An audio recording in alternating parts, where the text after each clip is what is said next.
and welcome to Political Capital, the intersection of money and politics. On this show, we run a full gauntlet of emotions, from the headache of economic recession through the tears and misery of political infighting. And in this highly charged land debate, a ray of hope for the hopeless. But first is the story of the day. South Africa is in a technical recession and it's going to hurt badly. What happened to the sweet political promises of December, the new dawn, and the Ramaphoria of it? Are we better off now than we were in December? So, what is happening in the economy? Busisiwe Khadebe is an economist with the Nedbank Group and joins me now to discuss just that. Busi, 5 sectors out of 10 have dragged the economy down. How bad were these numbers? Were you guys expecting that? I mean, we were expecting very weak numbers. I think there were some economists out there in the market that said we are going to go into a technical recession, and we actually had expected on a quarterly basis, we had expected sort of the numbers to rise by about 0.4%. But actually, we were seeing weaker numbers anyway. Mm-hmm. But some of this, I mean, how much of this has to do with what we were actually anticipating? We're seeing a lot of government interventions, for instance, in the short term. Apparently, the petrol price offset will be a once-off thing. But as I expect, there could be another petrol hike next month. What does that mean for the greater South African economy? Are we in a good space? Should we stop lying to ourselves? I mean, I think we're not in a great space at all. I think we had expected, because the political environment had changed that much, we had expected things to actually go better. And then we saw that shocker in the first quarter, and now we're seeing this growth number in the second quarter. What this does mean, like, things have changed, but what this does mean, maybe we've actually run down capacity and we'll have to do sort of extraordinary things to get out of this mess. So something like the petrol price thing, for me, it's like a gimmick, right? Because if the rand keeps on weakening and oil prices actually increase, when are we going to recoup that number, that bit of relief that we've actually had in this particular month? But even if you just look, we've had other petrol price increases that are way bigger than the 25 or 35 cents we were supposed to have, and nothing was done then, but all of a sudden I think it's a gimmick. So on the inflation side, that might be okay because the petrol prices won't increase that much. But what is that going to do to the fiscal side of things? How are we going to recoup that money? So it's gimmicky. See, this is what I'm asking. How are we going to balance the books, and especially with the budget that we tabled earlier this year? I mean, all of those things depend on us generating the kind of tax revenue that will boast such a thing. And I mean, government consolidation and its spend leaves very little room to maneuver. So what does this mean for next year's budget?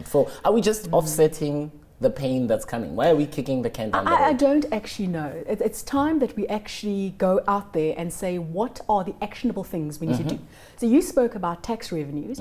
The way you get extra tax revenues, how do you do it? You tax either people already working more, or what can you do? You can actually create more employment opportunities, so I can tax more people to get those revenues in. Yeah. So how do I actually say, okay, I want to increase employment, how do I do it? So some of it is structural. So we've got a huge and very powerful sort of union movement. Maybe they need to come to the table and we need to explain to them what is going on. The union movement did come to the table. I mean, they increased government expenditure through some of the SOE deals that we saw.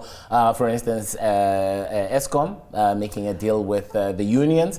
That raised government expenditure as well. And that was why Pagamani Hadebe was asking for 0, right? Yeah, but I mean, now just it's up 7%. Think about it.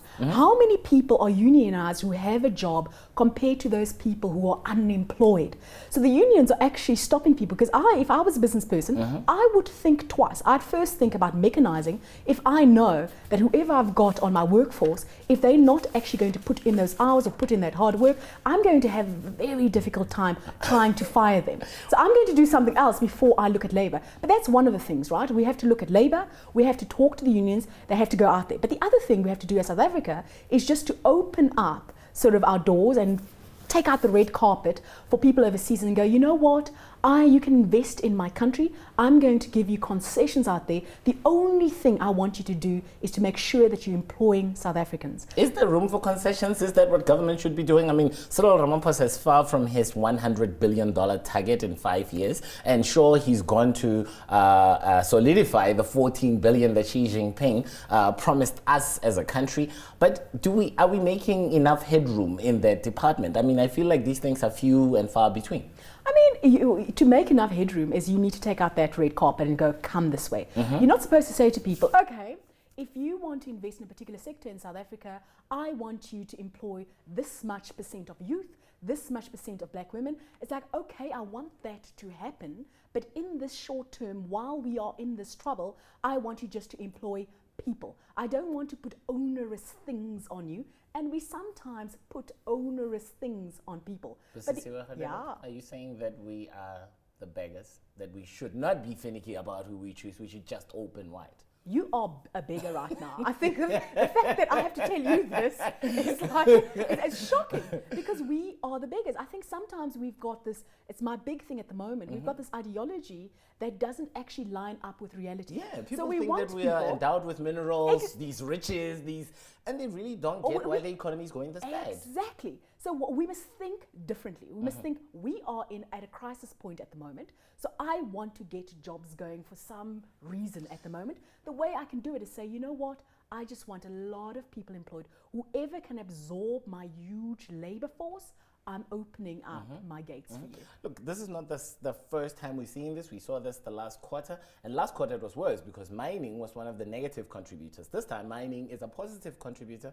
But I mean, from what base? I mean, there was very little production coming out of there as things stood. So when you look at, for instance, the sharp decline we saw in agriculture, are you worried, especially when you factor in the land question that is currently making the rounds and it's filtering in through our capital markets? Some of the investments that we're seeing are apparently being kept on hold to see how we're going to work this land debate out. Okay, let's be honest about agriculture.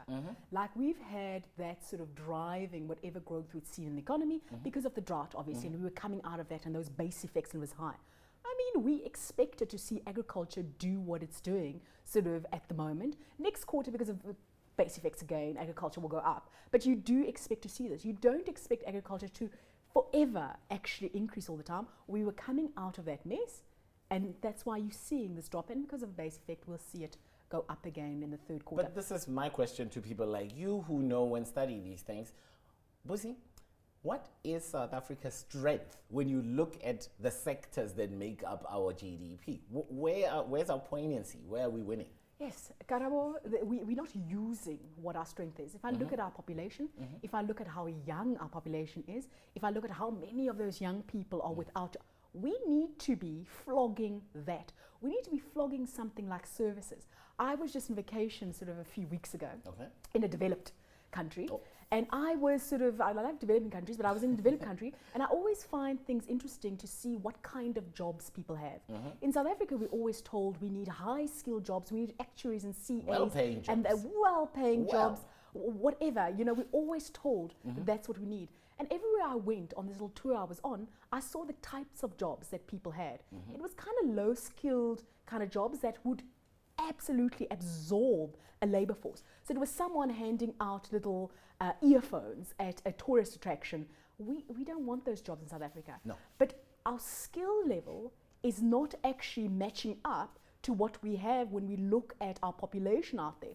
So for the time being, while we're waiting for the actuaries and the CAs and the doctors, we just need to absorb that labor force, and we've got a lot of it out there that a place like Japan would do whatever to actually get that labor force. So we just need to look at those jobs that are sort of semi-skilled, sort of low-skilled jobs that can take a lot of people in. A lot of it is services. I mean, I don't need a university degree to pick up a phone.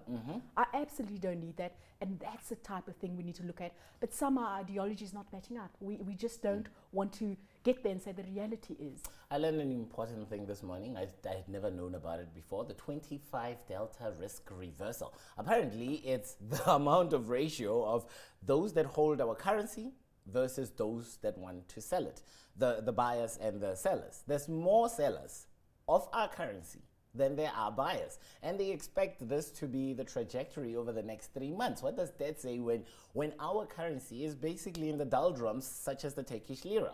I mean, if you think of our currency, first of all, it's one of the most traded in the world. So it is a nice one to see where there is risk. So if there is emerging market sort of risk and people are kind of nervous, then you actually, the rand, you can actually see it. But we're always like part of the contagion. Doesn't matter whether it happens because in it's the most Argentina or traded. it happens. So it's this economy that is open and I can sort of trade this currency. So that's what's going on. But I mean, we expect to see that, right? So the Nedbank forecast was also, I'm expecting to see that weaker rand. So you think that it's going to get worse? What's your bottom? Just gradually weaker, right? Just Okay. so we're like already over the $15 over the dollar. What's your dollar. bottom? I don't have a bottom right now. Nobody knows how to forecast the rand. But think about it, right? If the US is slowly and gradually going to tighten monetary policy on the other side, there are going to be people who are going to be slowly but gradually also. There are going to be moments where it's like there's this emerging market contagion where I'm taking out my money a lot, but there's going to be this slow and gradual selling of the rand. But we've been saying this all along. We've been saying that this is the type of thing that's going to happen. In an environment like this that is affecting all emerging markets, you don't want to distinguish yourself in the crowd and say, yeah, I'm doing something horrible. You actually just want to go with the flow. We know the rand is a price taker in the market. So whatever other emerging market currencies are doing, we're also doing whatever they're doing. And we're very volatile because obviously we're so well traded. But it wouldn't be the first time that we see South Africa playing macroeconomic populism, especially ahead of the elections. What real hope do you have that from now we'll get like interventions that can actually help the economy, not just in the short term for you to win elections, but in the long term? It's things that you can build upon, because we keep saying that part of the problem with South Africa is structural reform. But I don't remember us actually trying to address these problems. Between now and maybe the election, I don't think you're going to have to hold your breath and think, oh my, something wonderful is going to happen structural reform-wise. I think what you're going to see now is just sort of, we're going to chug along until those elections. You don't want to make sort of unpopular decisions before an election. So we're going to chug along. Are you worried about the Donald Trump threat, considering he's already put tariffs on 2 emerging markets? And he tweeted about South Africa. Do you guys think that it could be a worry if, this is Donald, he could wake up and make the law? He could wake up and make the law. It is a threat out there. But you saw how it came. So there was heat on him, and all of a sudden he decided to deflect whatever was going on. And we haven't really heard anything from him from that point onwards. But it was also something that, it's the Donald. He can wake up and decide. And he can. And it is a threat. It is a threat. All right, let's sum it up. All the things that are facing South Africa, all the risks, and the flatness, the bluntness of this economy to grow, really. How do you think ratings agencies are looking at us now? And I don't know, can we just give up on Moody's? Because they're the only ones that held us in any kind of esteem. Should we be just being emailed? I think they're looking at us very carefully. I think they're going to look at the fiscal side of things really carefully. So if we're doing these short-term 200 million rand petrol situations, I won't look positively at it at all. So I'm not going to think it's a good thing that we're doing that type of thing, but fiscally we must hold it together. But there are some positive things on sort of the political side that's coming through, but I'm just worried that we're doing these crazy fiscal things. So now I'm having... it's solidly stretched right now. It's solidly stretched, and now I want to give it 200 million. And then how long am I going to do that? In economics, we know that once I've put something in place, it's very hard to reverse that. So it might be a temporary measure, the whole petrol thing. But now, next month, people will be expecting, right? People will be expecting that. And when crude goes up and rand goes the other way, people will be expecting that.